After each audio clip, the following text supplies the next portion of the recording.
గజం కేవలం 23,000 రూపాయలతో 165 గజాల భూమి కేవలం 38 లక్షలు మాత్రమే. నమస్తే, వెల్కమ్ టు సుమన్ టీవీ. ప్రస్తుతం మనతో పాటు ఉన్నారు ప్రముఖ పొలిటికల్ అనలిస్ట్ చంద్ర శ్రీనివాస్ గారు. నమస్తే శ్రీనివాస్ గారు. నమస్కారం అండి. శ్రీనివాస్ గారు, ఏపీ రాజకీయాలు రోజుకో మలుపు తిరుగుతున్నాయని మనం చూస్తూనే ఉన్నాం. నిన్న గుంటూరు వేదికగా రాజకీయం తిరిగితే ఈ రోజు గోదావరి జిల్లా చుట్టూ ఈ రాజకీయం తిరుగుతుంది. ముఖ్యంగా ఉభయ గోదావరి జిల్లాల్లో కాకినాడను ప్రముఖంగా చూడొచ్చు. ఎందుకంటే అక్కడ ఉన్న ఎమ్మెల్యే చంద్రశేఖర్ రెడ్డి గారికి, పవన్ కళ్యాణ్ గారికి జరుగుతున్న ఇష్యూ నేపథ్యంలో హాట్ టాపిక్ అయిపోయింది, రైట్? సో ఈ నేపథ్యంలో నిన్న అంబటి రాయుడు గారు మీటింగ్ ఇదైతే ఇవాళ పొద్దుటి నుంచి హాట్ బ్రేకింగ్ అవుతుంది. ముద్రగడ పద్మనాభం గారిని జనసేన నేతలు కలిశారు, టీడీపీ నేతలు, సీనియర్ నేతలు కలుస్తున్నారు. సో ఈయన కూడా జనసేనలో వైపే చూస్తున్నట్టుగా కూడా వార్తలు వస్తున్నాయి. మీ దగ్గర ఉన్న సమాచారం ఏంటి? మీరు తీసుకునే టాపిక్లో మీరు అన్నట్టు నిన్న గుంటూరు కేంద్రంగా జాతీయ స్థాయిలో ఆయన స్పోర్ట్స్ మ్యాన్ కాబట్టి, మంచి క్రికెటర్ కాబట్టి నిన్నంతా ఆయనే ఉన్నాడు ముందు. ఒకసారి అట్లా చూసింది, ఎందుకంటే ఆయన క్రికెటర్ కాబట్టి అంబటి తిరుపతి రాయుడు ఏంటి అధికార పార్టీలో వెళ్ళి 6 రోజులు కూడా ఉండకుండా నైట్ వచ్చేసాడు ఏంటి అనేది ఒక వైపు అది చర్చ. అది మంచి పరిణామం. మనం 3:30 గంటల సుదీర్ఘమైన మీటింగ్లో వాళ్ళిద్దరు భావాలు కలిసినట్టున్నాయి. లేకపోతే అంత సుదీర్ఘంగా జరగదు కదా, విత్ లంచ్ మీటింగ్ జరిగినట్టుంటుంది. మీరు అన్నట్టు నేనంతా గుంటూరు వైపే. ఈరోజు మీరు అన్నట్టు ఉభయ గోదావరి జిల్లాల చుట్టూ, ముఖ్యంగా కాకినాడ కేంద్రంగా ముద్రగడ గారు. ఎందుకంటే ఆ జిల్లాల్లో ఆయన కాపు ఉద్యమ నేతగా, ఎవరు అనుకున్నా కాదనుకున్నా ఆయన ఒక అగ్రనేత, కాపుల్లో ఒక పెద్ద. అదేవిధంగా హరిరామజోగి గారు లాంటి వీళ్ళిద్దరే 2 కళ్ళు లాంటి వాళ్ళు కాపులకి. అటువంటి సమయంలో ఈ రోజున నిన్న బొలిశెట్టి శ్రీనివాస్ గారు మీరు అన్నట్టు జనసేన నాయకులు వెళ్ళి కలవటం, ఆయన ఆహ్వానించటం. అంటే బొలిశెట్టి శ్రీనివాస్ గారు అంటే చాలా కీలకమైన వ్యక్తి జనసేన పార్టీలో. ఆయన ఒక లెటర్ ఏదో పంపించాడని చెప్పేసి ఇప్పుడు ఉదయం నుంచి ప్రధాన ఛానల్స్లో వస్తుంది. ఆయన కూడా కలవబోతున్నాడు పవన్ కళ్యాణ్ గారిని అని చెప్పేసి పరిణామాలని. ఇది ఒక మంచి శుభపరిణామంగా భావించాలి. ఏదన్నా అనుకోకుండా మొన్న ద్వారంపూడి విషయంలో వైసీపీకి అనుకూలంగా మాట్లాడేది కాపుల్లో తీవ్ర వ్యతిరేకత వచ్చింది. అంటే ఇప్పుడు అదే విషయం కదా, ముద్రగడ పద్మనాభం గారు డైరెక్ట్ గాను ఇండైరెక్ట్ గాను వైఎస్ఆర్సీపీకి సానుకూల పరుడు అనే ఒక ముద్ర పడింది. ఈ టైంలో ఈ రాజకీయ నేతలందరూ వస్తూ ఉండేసరికి మళ్ళీ ఏం జరగబోతుంది? డెఫినెట్గా ఇక్కడ ఏంటంటే పవన్ కళ్యాణ్ గారు ఏమనుకుంటున్నారంటే, పవన్ కళ్యాణ్ గారు ఏంటి వ్యూహాలు తెలియవు, ఆయన రాజకీయాలు ఎక్కడ గెలవలేదు అని అనుకుంటున్నారు కదా. ఆయన వ్యూహాల్లో ఎవరు అంతుపడతలా. ఇప్పుడు నేను రాజకీయాల నుంచి దూరంగా ఉంటున్నా అని చెప్పి వైఎస్ జగన్మోహన్ రెడ్డి గారి చేత టవలేయించుకున్న వ్యక్తి 6 రోజుల్లో అతను నచ్చకొచ్చి ఈయన విధానాలు నచ్చి వాళ్ళ ఫ్యామిలీ అంతా వెళ్ళి ఒక్కసారి పవన్ కళ్యాణ్ కలువు అని చెప్పి ఫ్యామిలీతో పాటు మిత్రులు చెప్పారు. దాంతోపాటు పవన్ కళ్యాణ్ గారు ఒకసారి రమ్మని చెప్పి అన్నాడు.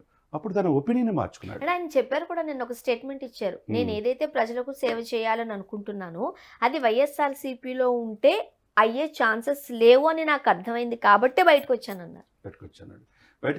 అది నచ్చిన విధంగా ఆయన రాజకీయాల నుంచి పూర్తిగా వెళ్ళిపోతారని అనుకున్నారు.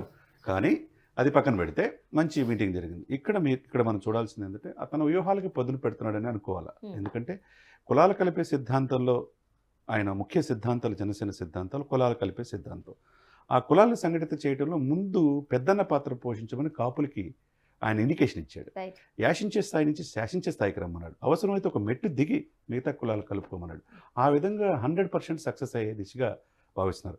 ఎవరైతే శత్రులుగా భావించి గతంలో చంద్రబాబు ఆ రోజు సపోర్ట్ చేయలేదు చిరంజీవి గారికి, ఈరోజు పవన్కి సపోర్ట్ చేయలేదని ముద్రగడని అంటున్నారో, అదే ముద్రగడ గారి దగ్గరికి తన బృందాన్ని పంపడం ఒక మంచి పరిణామంగా భావించాలి. ముఖ్యంగా రాజకీయాలు కులాలకు అతీతంగా, మతాలకు అతీతంగా జరగాలి, రాజకీయాలు ఉండాలి అని అంటూ ఉంటారు. కానీ అది చాలా కష్టమైన విషయమే.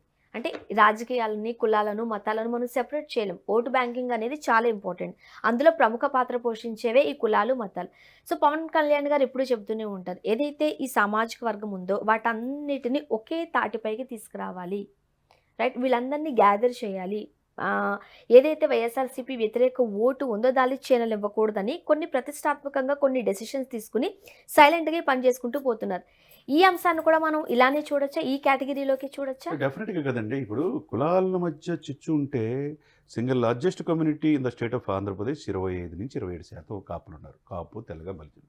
మరి వాళ్ళకి ఎందుకు రాజ్యాధికారంగా దూరంగా ఉంటున్నారు అంటే ఆయా రాజకీయ పార్టీలు పావులుగా ఉపయోగించుకొని ఓటు బ్యాంక్ ఉపయోగించుకున్నారు తప్పితే వాళ్ళ చిరకాల కోరిక రిజర్వేషన్స్ ఇవ్వట్లా, వాళ్ళు ఆర్థికంగా ముందుకెళ్ళడానికి అవకాశం ఇవ్వట్లా, వాళ్ళు రాజకీయంగా ఎదగనిట్లా. ఆ పాయింట్ ఆఫ్ వ్యూలో ఒక మంచి ప్రయత్నం ఏం చేశాడంటే, మీరు యాశించే స్థాయి నుంచి శాసించే స్థాయికి రమ్మని చెప్పాడు. ఒక పొట్టు విడుపులు ఉండాలా, మీరు కొద్దిగా ఆవేశం తగ్గించుకొని మీరు మిగతా కులాలను కలుపుకొని పోండి అన్నాడు. ఆ దిశగా సంఘటితం అయిపోయారు, సాలిడ్గా వన్ సైడ్ అయిపోయారు. ఆ విషయంలో ముద్రగడ ద్వారంపూడికి సపోర్ట్ చేసేతలకి రివర్స్ అయిపోయారు కాపులు. అవును. ఇప్పుడు ఆయన కూడా, ఎందుకంటే ఆయన కూడా పెద్ద మనిషి, అనుకోని పరిస్థితుల్లో అప్పుడు సపోర్ట్ చేయాల్సి వచ్చింది. ఇప్పుడు ఆయన అవసరం కూడా ఉందని చెప్పి ఆయన ఆహ్వానించడం మంచి పరిణామం. ఈరోజు నాకు తెలుస్తున్న ఇన్ఫర్మేషన్ ఏంటంటే నాగబాబు గారు, మనోహర్ గారు ఆయన వెళ్ళి కలిసి ప్రత్యేకంగా ఆహ్వానిస్తున్నట్టుగా తెలుస్తుంది. అదే కనుక జరిగితే ఈ యొక్క జనసేన సరికొత్త పార్టీకి రాజకీయం చూడొచ్చు. సరికొత్త రాజకీయం చూస్తుంది. రైట్. అదే విధంగా ఇంకో గొప్ప విషయం ఏం చెప్తున్నా, మీ సోమన్ టీవీలో చెప్తున్నా. మొన్న నేను అంబటి తిరుపతి రాయుడు చెప్తుంటే మీరు అంతగా పట్టించుకోలేదు. ఈసారి పట్టించుకుంటాను, చెప్పండి.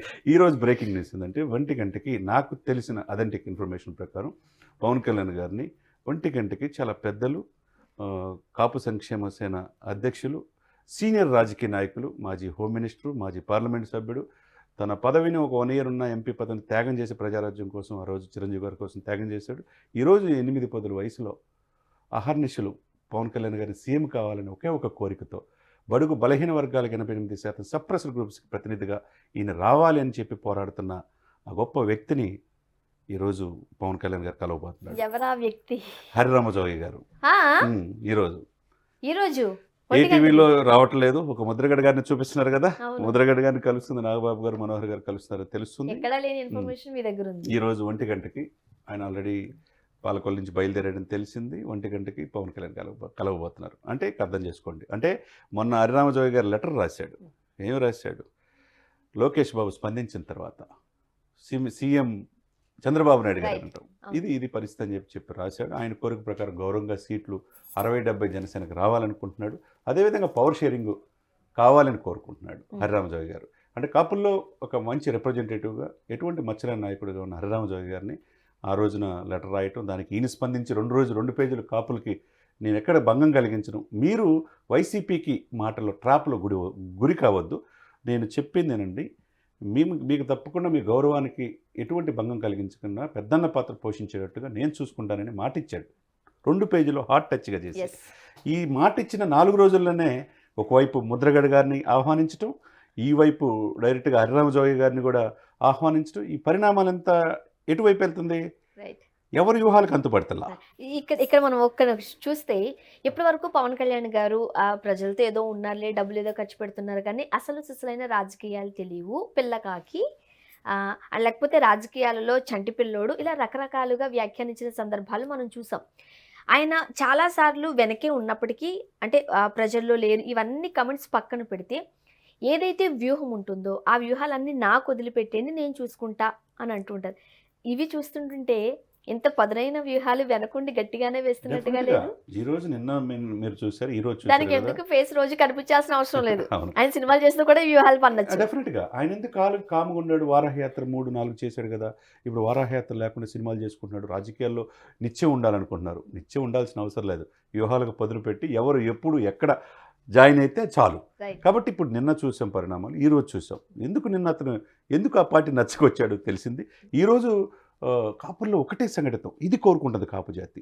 సింగల్ లార్జెస్ట్ కమ్యూనిటీ అధికారంగా దూరంగా ఉంటుంది ఈ కాపులంతా. ఆయన ఒక మాట పవన్ అన్న, ఎక్కడ కూడా పెద్దన్న మీరు తిట్టినా నన్ను స్వీకరిస్తాను, ఆశీర్వాదంగా భావిస్తానన్నాడు. నా తలుపులు తెరిచే ఉంటానన్నాడు. ఆ తలుపులు తెరిచి ఒకవైపు ముద్రగడ గారిని, ఒకవైపు జోయ గారిని ఆహ్వానిస్తున్నాడంటే ఇక చూసుకోండి, ఆ రాజకీయాలు ఎవరు ఓకందవు. అధికార పార్టీకి ఇది చాలా భయంతో కూడిన పని. ఎందుకంటే గోదావరి జిల్లాలో ముఖ్యంగా అందులో 34 కాన్స్టిట్యున్సీలు ఒక్క సీటు కూడా వైసీపీకి రానినని ఛాలెంజ్ చేశాడు పవన్ కళ్యాణ్. మరి ఆ దిశగా అడుగులేస్తున్నట్టే కనపడుతుంది. ఎందుకంటే ముద్రగడ గారు ఏదన్నా అన్నా నేను స్వీకరిస్తా అన్నాడు.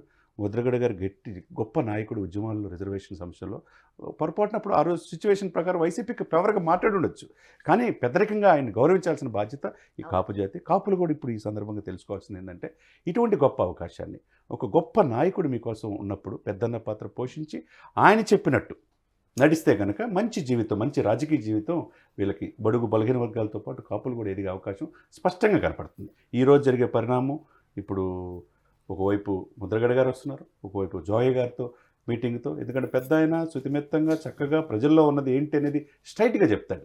రాజ్యాధికారులు కావాలంటే ఓట్లు అంటే రాజకీయాలకు ఇటువంటి సీనియర్ నేతలు కూడా చాలా అవసరం అవసరం. ఉంది. ఆయన కూడా ఏ స్వలాభాపేక్ష లేకుండా గౌరవంగా సీట్లు ఎన్ని కావాలని కోరుకున్నాడు. అదేవిధంగా పవర్ షేరింగ్ కోరుకున్నాడు.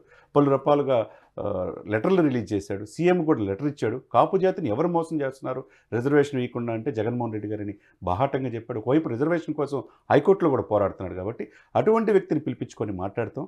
రేపు మధ్యాహ్నం ఏం జరుగుతుందో మనం చూడాలి. చూడాలి. ఇవన్నీ శుభపరిణామం. జనసేనకి మంచి అద్భుతమైన ట్రాక్ వేస్తున్నాడు నిన్న ఒక అనేది మనం ట్విస్ట్ జరిగింది, ఈ రోజు ఒక ట్విస్ట్ జరగబోతుంది. రేపు ఏం జరగబోతుందో తెలియాలంటే వెయిట్ చేయాల్సిందే. చూడాలి. Thank you so much. Thank you అండి.